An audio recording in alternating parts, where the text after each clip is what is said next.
NPSৰ নিয়মৰ ক্ষেত্ৰত যি শিথিলতা অনা হৈছে, কৰ্মচাৰী, পেঞ্চনাৰ, আপোনাৰ চৰকাৰী কৰ্মচাৰী বা আপোনাৰ বেচৰকাৰী কৰ্মচাৰী প্ৰত্যেকৰ ক্ষেত্ৰতেই যিহেতু নতুনকৈ নিয়ম কিছুমান অনা হৈছে, আজিৰ এই ভিডিঅ'টো আমি তাৰে মেইন যিখিনি কি পইণ্টছ আছে, কোনকেইটা বস্তুত মানে চেঞ্জেছটো অনা হৈছে, সেইখিনি কথা আমি আলোচনা কৰিম এইটো ভিডিঅ'ৰ জৰিয়তে। এতিয়া PFRDAৰ ফালৰ পৰা যিটো নটিফিকেশ্যন ওলাই আহিছিলে, গেজেট নটিফিকেশ্যন, আৰু সেই গেজেট নটিফিকেশ্যনখনত আমি দেখিবলৈ পাইছিলোঁ যে বহুতখিনি চেঞ্জেছ ইতিমধ্যে আহিছে। এতিয়া মেইন কি চেঞ্জেছ আহিছে সেইখিনি কথা আমি আজিৰ এই ভিডিঅ'টোত আমি জানিম।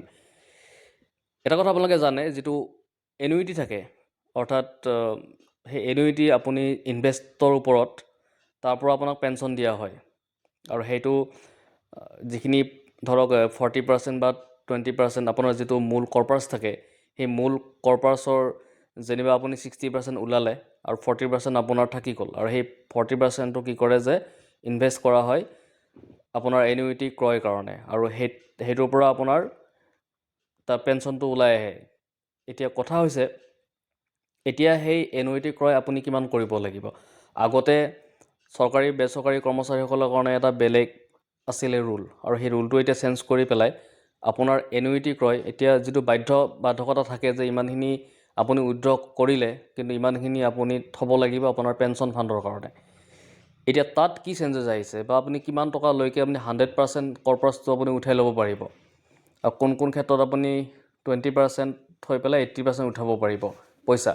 তো সেইটোৰ ওপৰত আমি গোটেইখিনি কথা চাম আচলতে এইটো ভিডিঅ'ৰ জৰিয়তে। এতিয়া চাওক, আমি প্ৰথমতে চাই লৈছোঁ, এই যিটো NPSৰ আগতে আছিলে আপোনাৰ 75 বছৰ বয়সলৈকে, মানে কৰ্মচাৰী এজনে 75 বছৰ বয়সলৈকে NPSত থাকিব পাৰিছিলে। কিন্তু এতিয়া এই যিটো বয়স, সেই বয়সটো বঢ়াই দিয়া হৈছে, আৰু বয়সটো বঢ়াই এতিয়া 85 বছৰ কৰি দিয়া হৈছে।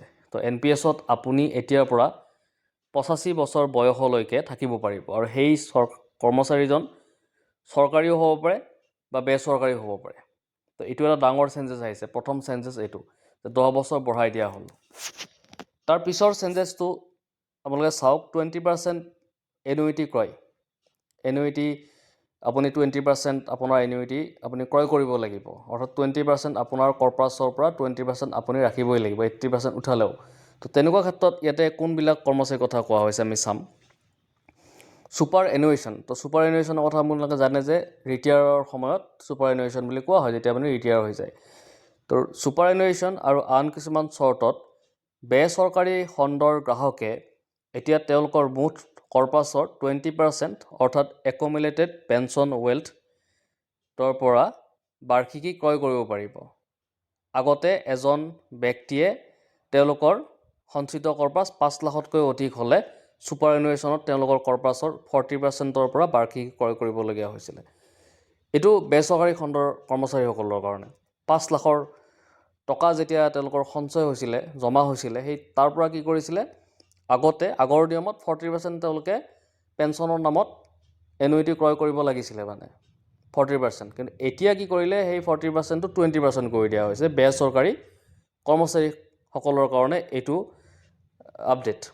এতিয়া চাওক, আমি আন এটা মেইন পইণ্ট আমি চাম, আৰু সেই পইণ্টটো হৈছে অৱসৰ সময়ত যেতিয়া ছুপাৰ এনুৱেশ্যন হয়, তেতিয়া চৰকাৰী আৰু ব্যক্তিগত খণ্ড দুটা গ্ৰাহকৰ কাৰণে এই কথাটো, তেওঁলোকে 100% পৰ্যন্ত পইচাটো উলিয়াব পাৰিব।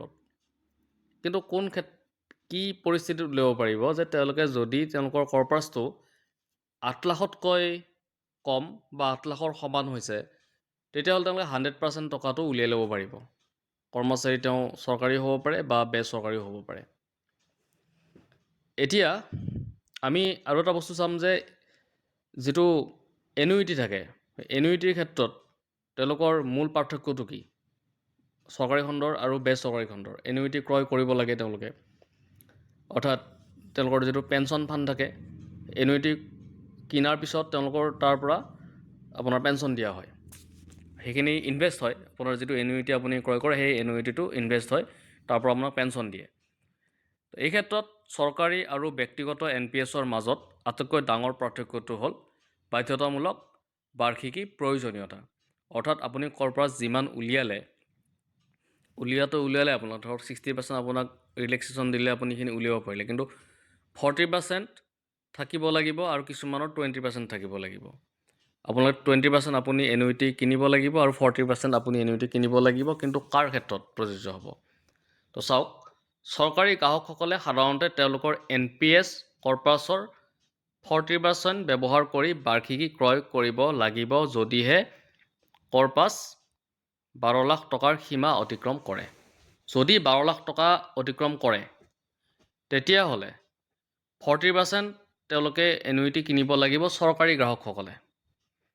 আৰু ইয়াৰ বিপৰীতে ব্যক্তিগত খণ্ডৰ গ্ৰাহকসকলে 20% বাৰ্ষিকীকৰণ কৰিব লাগিব, অৰ্থাৎ 20% তেওঁলোকে এনুইটি কিনিব লাগিব যদি 12 লাখ টকাটো অতিক্ৰম হৈ যায়, মানে 12 লাখৰ ওপৰত হৈ যায় টকাটো। পাৰ্থক্যটো দেখিলে যে চৰকাৰী আৰু বেচৰকাৰীৰ পাৰ্থক্য এইটো।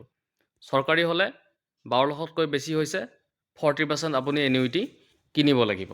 যদি আপুনি বেচৰকাৰী খণ্ডৰ কৰ্মচাৰী হয়, আপোনাৰ 12 লাখ টকাৰ ওপৰত পইচাটো গৈছে, 20% আপুনি থৈ 80% আপুনি উইথড্ৰ কৰিব পাৰিব। বেচৰকাৰী হ'লে 80% উইথড্ৰ কৰিব পাৰিব, চৰকাৰী হ'লে 60% উইথড্ৰ কৰিব পাৰিব, লামচাম। এতিয়া সেই লামচামৰ ক্ষেত্ৰত কি ইয়াতে ৰিলেক্সেশ্যন দিয়া হ'ল বা কি ফ্লেক্সিবিলিটি অনা হ'ল সেইটো চাম।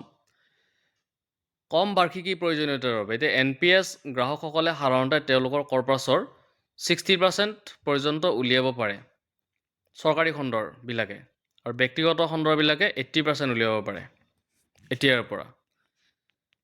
তাৰপিছত যদি 8 পৰা 12 লাখ টকাৰ স্লেব যদি থাকে, তেনে ক্ষেত্ৰত কি হ'ব?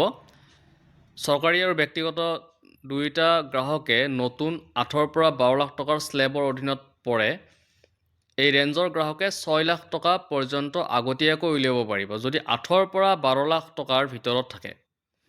8তকৈ বেছি, 12 লাখতকৈ কম, তেতিয়া দুয়োটা স্লেব, অৰ্থাৎ তেওঁ কৰ্মচাৰী আপোনাৰ চৰকাৰীও হ'ব পাৰে, বেচৰকাৰীও হ'ব পাৰে, তেওঁ কি হ'ব ইয়াতে 6 লাখ টকা তেওঁ ধুনীয়াকৈ উলিয়াব পাৰিব ফাৰ্ষ্ট টাইম।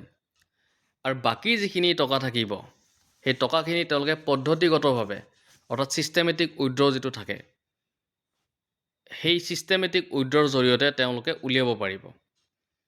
এই স্লেব ভিত্তিক ব্যৱস্থাই ব্যস্ততা আৰু একাকাৰিতা কৰে, স্পষ্টতা আৰু একাকাৰিতা আনে। তাৰপিছত আমি ইয়াতে চাম যে মৃত্যু আৰু পৰিয়াল সুৰক্ষাৰ নিয়মৰ ক্ষেত্ৰত ইয়াতে পৰিৱৰ্তন কৰা হৈছে। প্ৰস্থানৰ পূৰ্বে যদি মৃত্যু হৈ যায়, তেতিয়া ব্যক্তিগত NPS গ্ৰাহক কৰ্পৰাছৰ 100% মনোনীত বা আইনী উত্তৰাধিকাৰীক দিয়া হ'ব। যদি কাৰোবাৰ মৃত্যু হৈ যায় ছুপাৰ এনুৱেশ্যনৰ আগতেই, তেতিয়াহ'লে যিমানখিনি টকা জমা হ'ল, তেওঁৰ যি উত্তৰাধিকাৰী আছে 100% টকাটো দিয়া হ'ব ব্যক্তিগতৰ কাৰণে। আৰু চৰকাৰী NPSৰ গ্ৰাহকৰ ক্ষেত্ৰত কৰ্পৰাছৰ আকাৰৰ ওপৰত নিৰ্ভৰ কৰি বাৰ্ষিকী প্ৰয়োজনীয়তা প্ৰযোজ্য হ'ব চৰকাৰী ক্ষেত্ৰত। ইয়াতে কিমান কৰ্পৰাছ আছে সেইটো চাব, চাই পেলাই কিমানখিনি এনুইটিত লগাব সেইটো চাব, চাই আপোনাক এটা লামচাম উলিয়াই দিব। নিৰুদ্দেশ হোৱা গ্ৰাহকৰ বাবে দুয়োটা শিতানতে, অৰ্থাৎ চৰকাৰী বেচৰকাৰী দুয়োটাতে পৰিয়ালসমূহক 20% অন্তৰ্বৰ্তীকালীন সকাহৰ অনুমতি দিয়ে।